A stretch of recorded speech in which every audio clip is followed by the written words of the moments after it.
This show is brought to you by Safety FM.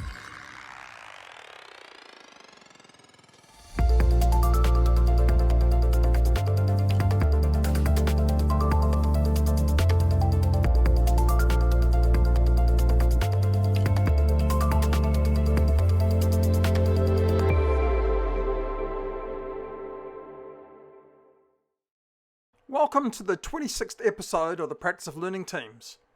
Today's podcast is a two-part discussion with the wise man Rob Fisher. Rob is one of the early adopters of human and organizational performance. Rob is based in North Carolina and his organization Fisher Improvement Technologies is family owned and operated. Rob is in the business of doing by supporting organizations to embed HOP and programs like AERO, which stands for Advanced Error Reduction Organization. He calls his team the Practical Application People. Join us in this amazing conversation as we explore Rob's world, his version of learning teams called Facilitated Improvement Teams, the role of systems and people in being able to prevent mistakes from happening, reduce the chance of mistakes occurring, or mitigate the consequence of those mistakes. We finish up part one with a discussion about Demming, the PDCA cycle, and the role of continuous improvement with HOP and learning teams. Welcome listeners, and we're being joined today by our very, very special guest, Rob Fisher from Fisher Improvement Technologies. Welcome, Rob, to the show, The Practice of Learning Teams. Thank you. Glad to be here. Yeah, and look, it's been a long time coming amongst all the things that have been happening in this world. And of course, as we're recording this, we're moving into the silly season or the holiday season. So of course, for you, it's getting colder. It is. We had an ice storm today. Wow. And for us colonials down here in the Pacific, it's getting hotter. Yes. So, yeah. And I can't travel down there. Look, and we are so keen to host you. I was actually teasing both Dr. Jay Allen and Dr. Todd Conklin the other week that we actually should have a massive road show in 2022 and get all our American friends to come down across New Zealand, Australia, and we'll do like a road show. It'd be fantastic. Yeah, I'm not too sure how many RVs we'll need, but yeah. And of course, we drive on the wrong side of the road, but that's just part of the atmosphere, as we call it. Yeah, that's why we let other people drive when we come down to visit. Yeah, no, I always drive when I'm in the US. I love a bit of excitement because I can tell you now, you are so focused on keeping on the right side. It's just amazing. I love it. But Rob, look, thank you very much for joining us. And you know, I recognise that you've been doing, particularly making use of learning teams in a slightly different language for a real period of time now. But I'd just like you to sort of introduce your organisation and really about your learning team's journey. Okay, great. Well, thank you. Well, my name's Rob Fisher. I own a company called Fisher Improvement Technologies, and we spent the last 30 years helping organizations and individuals understand why people make mistakes, especially mistakes that could be catastrophic, and how you can do one of three things with those. You can prevent the mistake or the error, you can reduce the probability, or you can mitigate the consequences. So on the human error, human prevention side, we got started again almost 30 years ago now, and have just continually improved the way the science is practically applied. We're kind of known as the practical applications people, because everybody in our organization comes from an operational background of some kind, kind of worked our way up into management. I got my start in the nuclear power industry, and then I had to modify a lot of things to go out into the real world. But we did that, again, quite a long time ago. Very early on, we started doing something that we called Facilitated Improvement Teams. And it wasn't just the acronym FIT, Fisher Improvement Technologies, FIT, Facilitated Improvement Teams.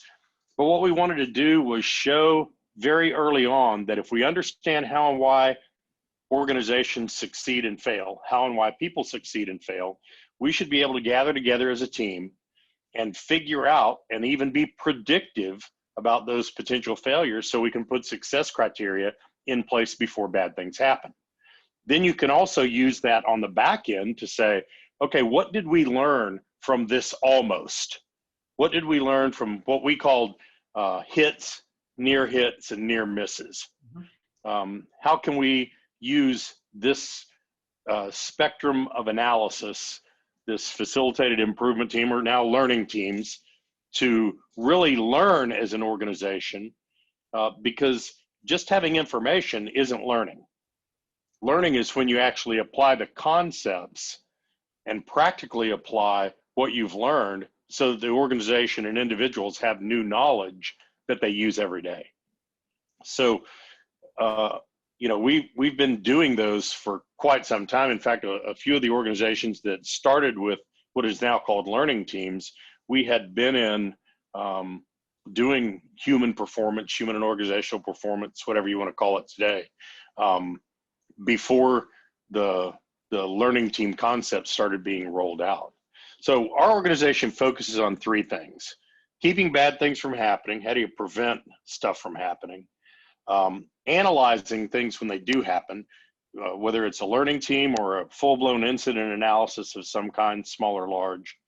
And then how do you write effective guidance to make sure that people have an opportunity to do the right thing consistently? I realize that procedures aren't everything, but no procedures is nothing. And people need to have structure around them. They do. Yeah. They do. And to say you can throw out all the rules, and I get, that more rules doesn't equal more safety, but no rules does equal less. And if you don't believe that, go drive in Cairo. So no, exactly. And we call that STRM, we call that the stuff that really matters. Yeah. That you actually have to have stuff that has to be there. And you got to go a step further. You have to have stuff that really matters, and you have to have mechanisms to convey that stuff so it really works. Yeah, because we sort of talk about the concept that that learning has to be deliberate, and a lot of learning that happens within a system is what we call incidental learning. So people learn through the system, but as you've said, unless that learning is active, meaning they understand its purpose, the presence of it's the why, then it can't be deliberate. And even I like that word deliberate. We use a very similar word. We call it intentionality. Yes. Yeah. Because that's what becomes deeply embedded into you as a person, is when it becomes deliberate. And we mentioned before we went to record mode, we talk about the cultural thing. With our Māori culture, we actually call it learn, do, and challenge. So a lot of people talk about, learn to apply. Well, from a cultural point of view down here, challenge is a really cultural practice, which basically says, rather than accepting it, ask yourself why. Yeah, I completely agree with that. We are big on the why. In everything that you've tried to apply or learn, you have to understand the who, the what, the how, and the why. Yeah. If you're missing one of those, really from our personality diversity background, if you're missing one of those, you're missing a quarter of the personalities that are trying to actually learn. Yeah. But if you do all of those, if you work all of those into what you're trying to apply, then everybody, their box is ticked on what they need to actually learn. And that challenge piece is important, because if they're missing the one they need, if they're what people, and you don't give them the what, you take away their ability to challenge, because they never got that box ticked for them. That's right. So I think it all kind of fits together. Absolutely. And we just push it one more. We then have the one at the very end of that called likely impact. Yeah. So we just sort of, like what you were saying, is we take them through a narrative, that story. We get them to explore that deep context of risk, because that's what it's about. Because we use a pyramid shape, and we basically say the what's up the top, and then you've got the how and the why, and as you go down, you're getting this deeper narrative. And it's that deeper narrative that then drives people, and they sort of move it forward. But like everything else, one of the things that we've been focusing on is we've been saying it's that contextualization, it's that richness is what helps build critical thinking skills and critical reflection skills with humans. It does. And if I even like to push it a little step further and bring the performance modes into the discussion. Yeah. Because if I get context, but I'm in knowledge-based performance mode, sure, that context isn't nearly as good as I think it is. Yeah. But if I'm able to build the context into some kind of set of mental or physical rules that then form the framework, yes, then my probability that I'm going to be right in that context is higher. higher, yeah, because it's about that alignment. Yeah. About that alignment. And what we've seen by building those critical thinking skills, we typically don't train workers in what goes wrong. We typically train them in the correct procedure, if that makes sense. And by having those critical reflection skills, they've got a better chance of seeing when something moves away from its normal state. Because I don't see how workers can understand what an abnormal state is when they're not trained or drilled in that abnormal state. Right. And to know what it is, because in hindsight, that's what we tell them. Well, surely you could tell it was going wrong. Right. Well, that hindsight bias is used by management mostly. Yeah. And you should have seen this coming. Everybody knows they should have known. We actually, when I work with senior leaders, I challenge them that anytime they hear any of their peers or themselves say they should have known, everybody knows not to do that, they should have known better, there should always be a challenge phrase, and that is what makes you believe that. Right. So anyone who tries to say, we call it removing the common sense argument from performance, because there's no such thing as common sense. No. Our countries both think we have common sense in the way we're approaching things. Well, that's our way of rationalizing. It is. Something. It is. The local justification is all it is. Absolutely. Yeah. We see that constantly. We're probably seeing a little bit more of a your end than our end. We just at the same time we went through our own elections, and we run a political system where basically you vote for the party you want, and then you vote for the person that you want in your area. Yeah. And it's based on a thing called proportionality. So if a party gets more than 5% of the vote across the country, they automatically get seats in our parliament. Because the objective is that no one major party should be able to rule alone. Yeah. Because it's called consensus. Yeah. Which is not a bad concept of democracy. No, it's not. And I think it would be great if it didn't have to be voted on by the people that are already in power that don't want to go out of it.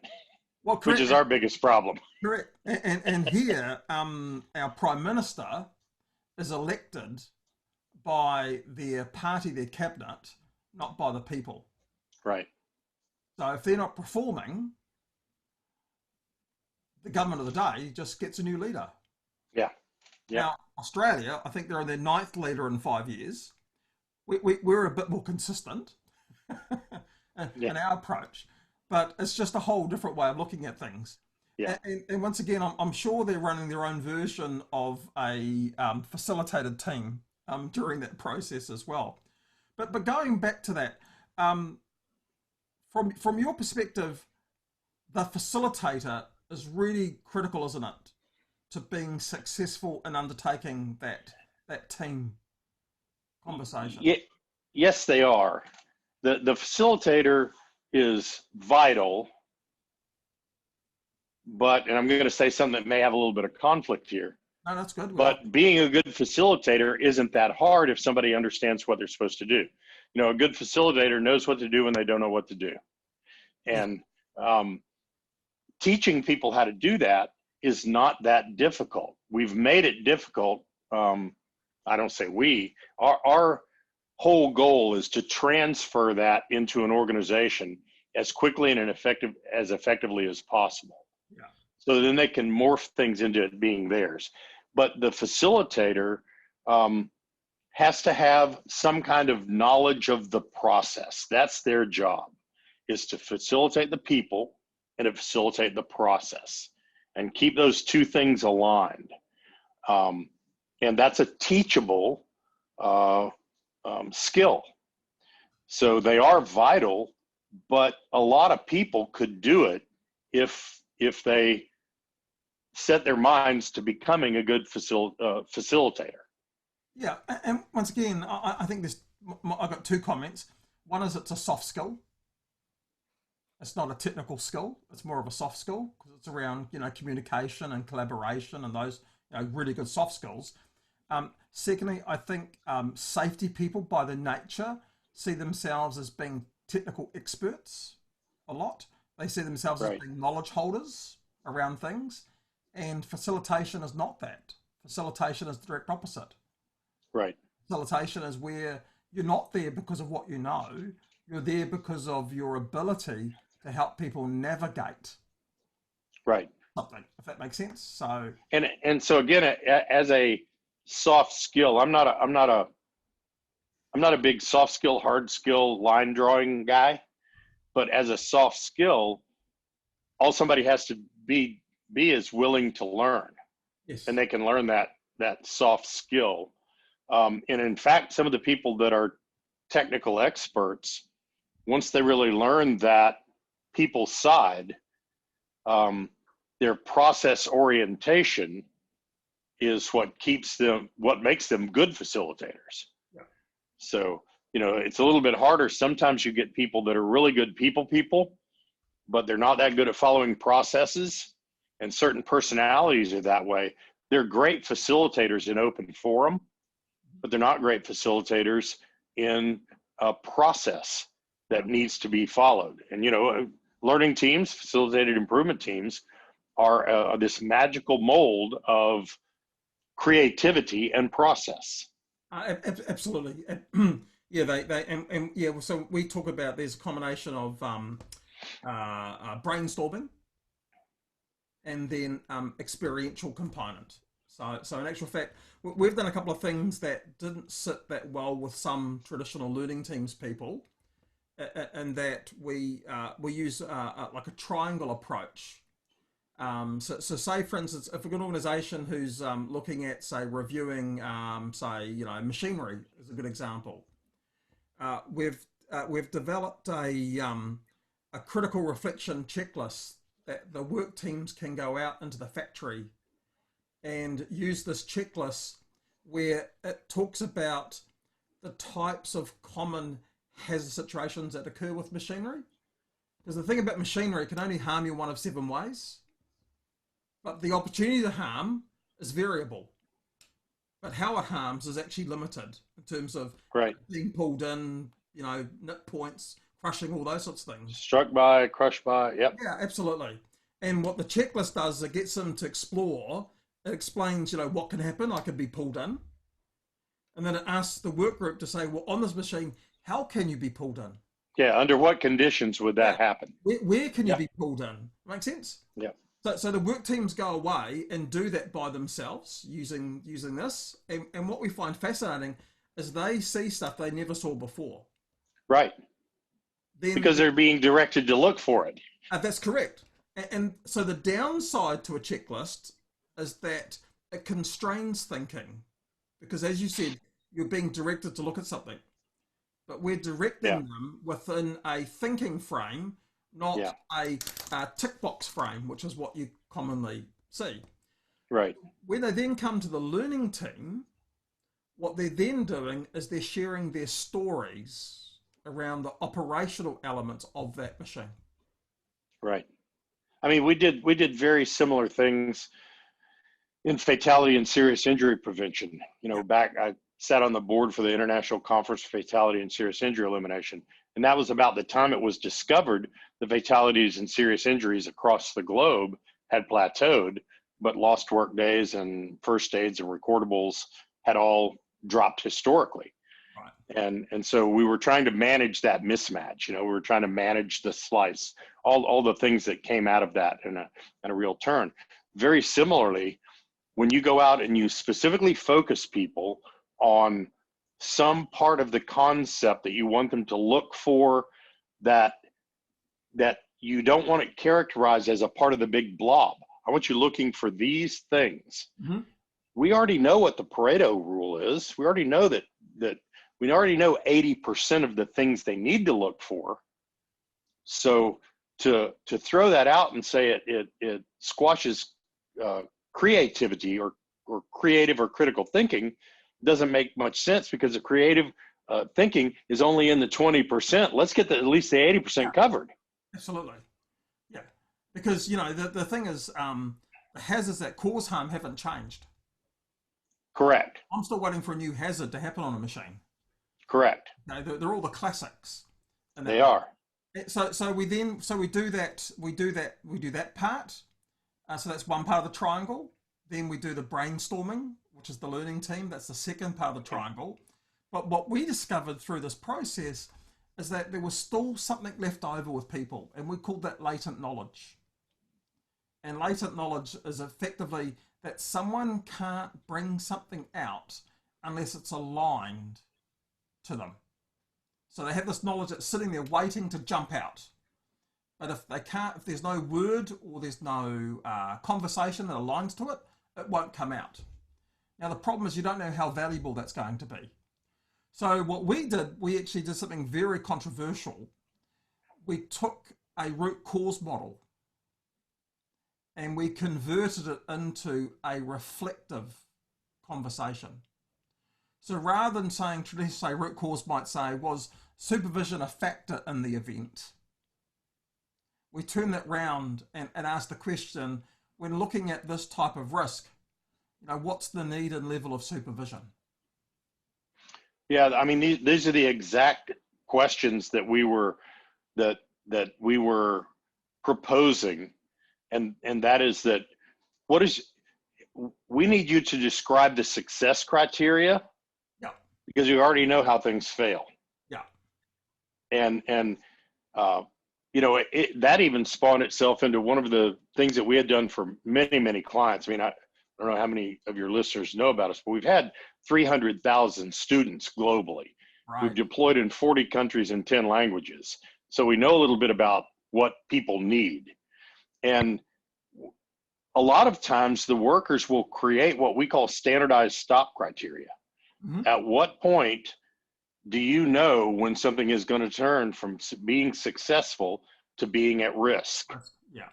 And let's identify that point before we start the job or task or whatever it is. And a lot of those learnings that you're talking about, that latent knowledge comes out in those discussions, because, somebody will be sitting there and they'll say, well, I can tell you where I've had to stop every time. Yes. And a manager maybe sit there and go, what do you mean you can tell me where you had to stop every time? So then the organization can say, do we have to prevent that condition? Do we have to mitigate that condition? Or can we eliminate that? You're back to hierarchy of controls. Yeah, oh, absolutely. So I suppose what we keep coming back to is that facilitator is having to allow this semi-constraint mode, this brainstorming, storytelling mode, and then this reflective mode all happen simultaneously. And some of those things probably don't sit well with them as their learning preference, if that makes sense. Yeah, so one of the things that we did was we started these out with the knowledge that, and again, we're back to personality tendencies. Yeah. Of the 4 major personality tendencies in the room, all of you are going to have your revelations in your personality tendency category. You're going to want to speak within your personality tendency category. Some of you like to hold on to information longer. Mm-hmm. For those of you who like to do that, understand that we're going to reach a point that we need you to give us that information, even if you don't think you're ready. Yeah. So we actually do a briefing on how all those things are impacted, that goes in, instead of letting people discover along the way, we do a pretty good Gazenta briefing to help people, and a discussion that helps people understand what's about to happen and how they may be impacted and how they would tend to react. But then we have to share with them, here's how we want you to respond when you get in that situation. And for some, we use a simple pause and play. For some of you, you're going to have to push your play button and get it out there. For some of y'all, we're going to have to ask you to push your pause button because you're oversharing. Sure. And it's off topic. Again, the facilitator now involves them in those discussions so that when the right information is needed, we can pull it out of them, and they tend not to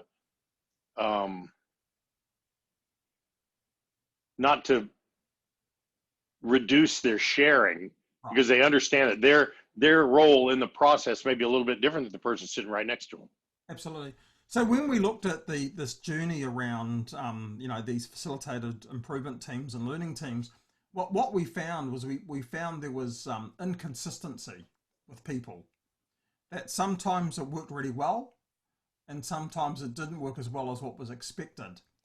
And we spent quite some time trying to understand what sat behind that. And that's where we started talking about this whole thing around weaponization, that when things don't work well for us, it's easy for us to say it was the fault of the system or the fault of the training. Makes sense? All these things, all these counter arguments that go on. But what we looked at was that that particularly with these types of soft skills that people need, very seldom have we ever described to someone, what does good look like? So what did a good facilitator look like? And then at the same time, very seldom did we give people the opportunity to assess where they're at now. In other words, understand where I'm at in my journey, where I need to be and how I'm going to get there. I absolutely agree with you, Rob, that I think everyone has the capacity and the capability of doing learning teams really, really well.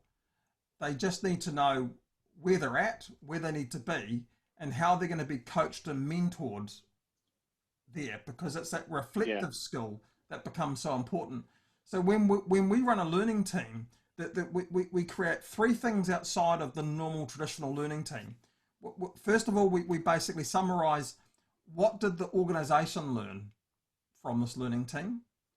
What did workers learn? And what did the facilitator learn? Right. Because if the facilitator doesn't reflect on their own learnings, how can they improve?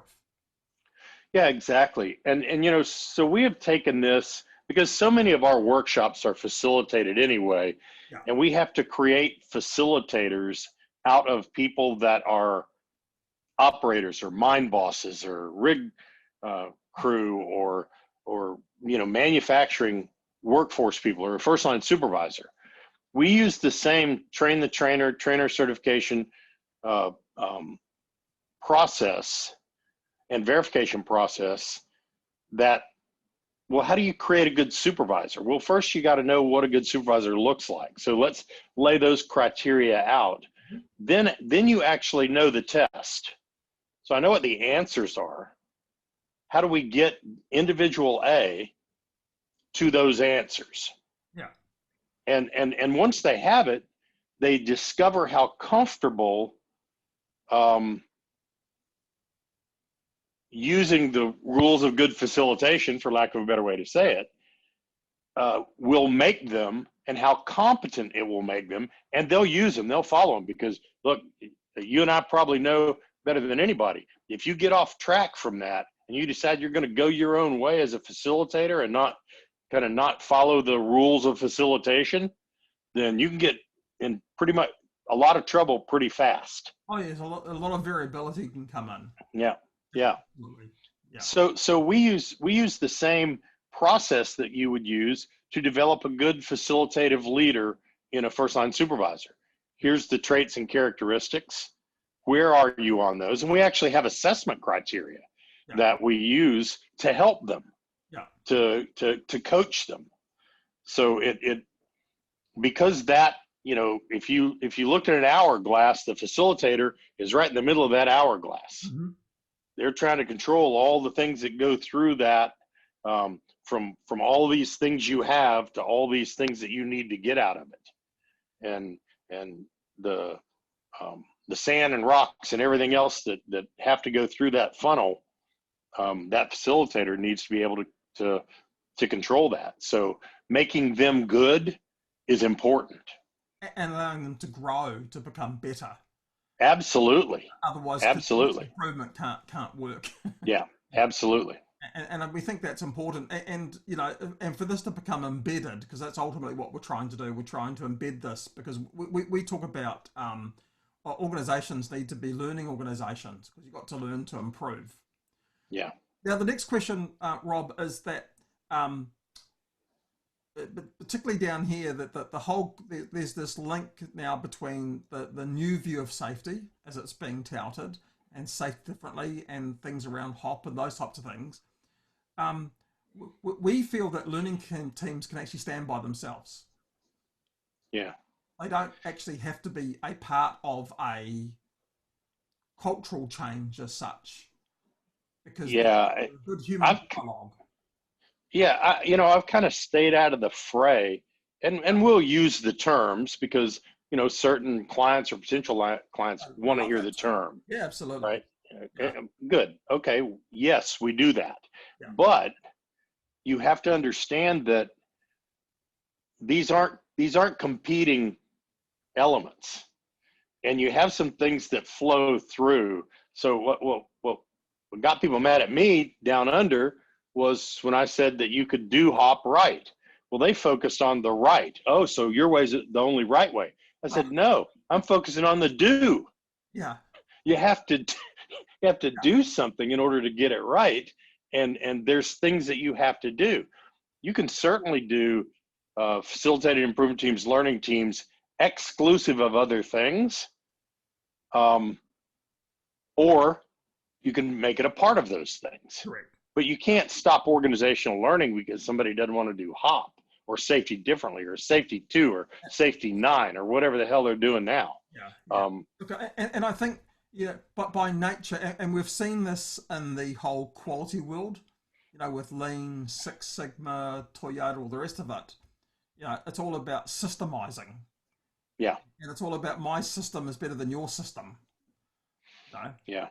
And so these divides are natural, but what I see is those divides typically exist within that early adopter innovative market. The mainstream market doesn't really care that much about. Yeah, and so one of the things that improve. Yeah, one of the things that we did as an organization, and again, we've tried to stay and have stayed really ahead of the market in the innovative exploration phase. You got explorers, and then you got settlers, and then you got people, pioneers and settlers. We've never been a pioneer or a settler. We've always been out there exploring. Yeah. And then the pioneers and settlers kind of make things more stable. But one of the things that we have done is tried to stay out on what a lot of people call the bleeding edge. Right. And using things for things that they hadn't been used for before, regardless of what people are calling things. Look, you develop a just culture, you don't go buy one. No. And so you have to be able to say what attributes are needed. So we started looking at things a couple of years ago in that, even from a business perspective, in the US, there's over 15 million small businesses. There's maybe 1,000 businesses that are big enough to deploy HOP, okay, or whatever. But those small businesses, they all need a facilitated improvement team for something. Absolutely. All of them. Yep. So why do they have to deploy HOP to get a facilitated improvement team? Well, they don't. Do they need to understand how humans fail and succeed? Yeah. Is that part of HOP? Yeah, it's a little part of HOP. Yep. Do they need, so for instance, you have millions of organizations around the world that don't have a safety management system that is effective, that need one. The regulations require one. Yeah. You know, that part hasn't gone away yet. But understanding the gaps from these small businesses, from where they claim they have one to where it's effective and not just compliant with the regulation, but actually keeping people safer, that's a facilitated improvement. That's a learning team. Oh, look, absolutely. And look, in every standard that exists, and obviously sometimes there's a disconnect between ANSI standards, which is what you guys use a lot, versus down here we use ISO standards, but they're all very similar. Yeah. Continuous improvement is inherent across all of them. It is, and organizations make it an afterthought. I know, and you know, we've got the, you know, ISO 45001, which is the health and safety standard. Yep. And that says you've got to find opportunities for improvement. Yeah. And what we talk about is that learning teams are about finding opportunities for learnings. And if you which want to improve, results in improvement. correct, because you can't improve without learning. Yeah. Well, So sometimes the improvement will be very short. Yeah, exactly. So that's where sustainability, capacity, and resilience come in. Yeah. Right. So our philosophy goes education, integration, and sustainability, and that's how you create resilience and capacity and all of those things. First, you got to teach people. Yeah. Then you got to integrate the concepts into the day-to-day workflow. Then it has to become the way you do business. Absolutely. So we said organizations, ISO is not safety differently. It's not HOP. ISO is saying, what is your framework to improve? Because that's all they're saying, Right. your framework to improve. Right. And we're saying learning teams is an example of a framework of learning and improving. It just so happens that people enjoy it because they feel valued, because they feel part of improvement, not the outcome of the improvement, which is what I see. So a lot of traditional systems, the worker is the output of something, the outcome of something, whereas learning teams, they are part of the solution. Yeah, and something we talked about earlier, and I don't remember whether it was before we started recording or not, is that, you know, what we tend to do is minimize what some people call the blame culture, or, you know, the finger pointing, through some leader education and verification and some tools for leaders before we start going through the learning team or facilitated improvement team process. So rather than having the leaders get their hands slapped for the learning team not coming up with what they wanted, then that's already taken care of in advance. And we really kind of make leaders prove that they're going to behave that way before we turn them loose in the other processes. Some organizations like that, some of them throw us out the door. And the ones that throw us out the door, they're not ready. You know, they're not ready to change, because for us, the big change happens in leader knowledge, leader language, and leader behaviors. That'll drive everything else. Yes. You change those three things first. And those are really easy to change if you have the right approach. If you got the wrong approach, they suck. You're not trying to change the whole culture of the organization. You're trying to change a few things that leaders think, say, and do. That will change the learning of the organization. Absolutely. We use the language, we're asking leaders to look at it through a different lens. That's all. Yeah, so that's the what.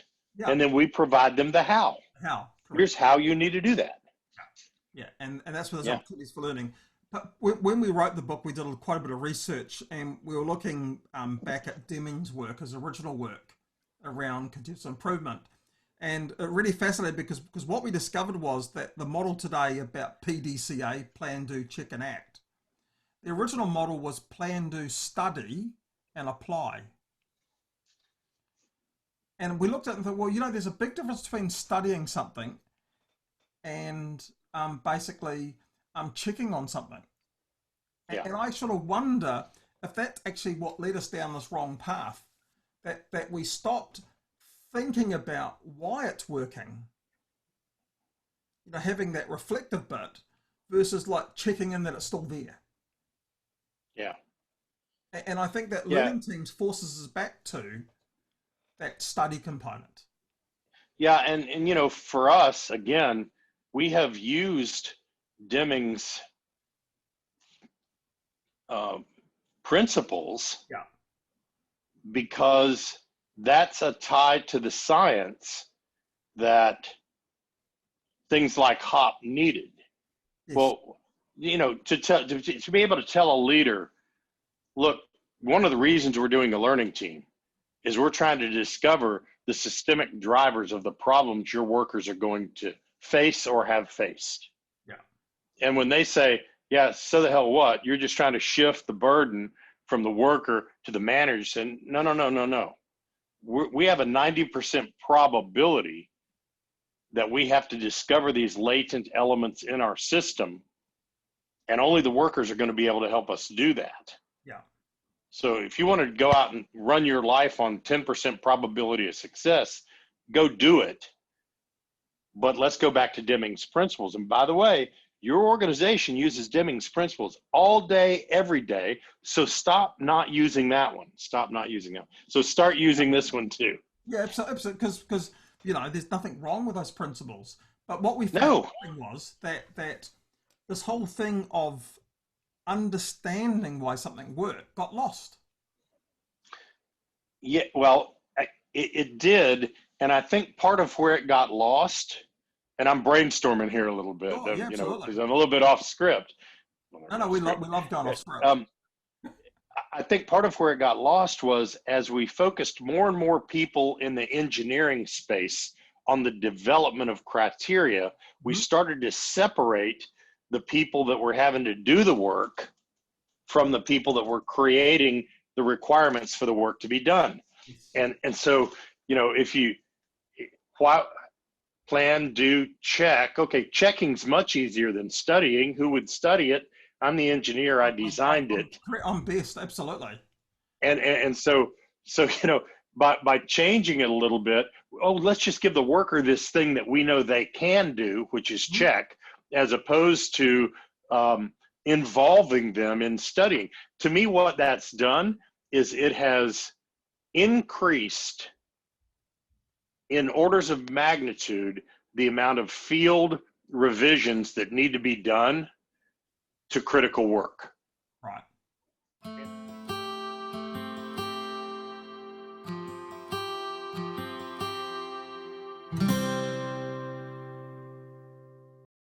Thank you, listeners, for being part of this podcast. We'd love to hear your learnings from today or other topics you would like us to support you on. Go to www.podcastlearnings.com and be part of the community practice of learning teams at www.learningteamscommunity.com. The views and opinions expressed on this podcast are those of the host and its guest and do not necessarily reflect the official policy or position of the company. Examples of analysis discussed within this podcast are only examples. They should not be utilized in the real world as the only solution available, as they are based only on very limited and dated open source information. Assumptions made within this analysis are not reflective of the position of the company. No part of this podcast may be reproduced, stored in a retrieval system, or transmitted in any form or by any means, mechanical, electronic, recording, or otherwise, without prior written permission of the creator of the podcast, Jay Allen.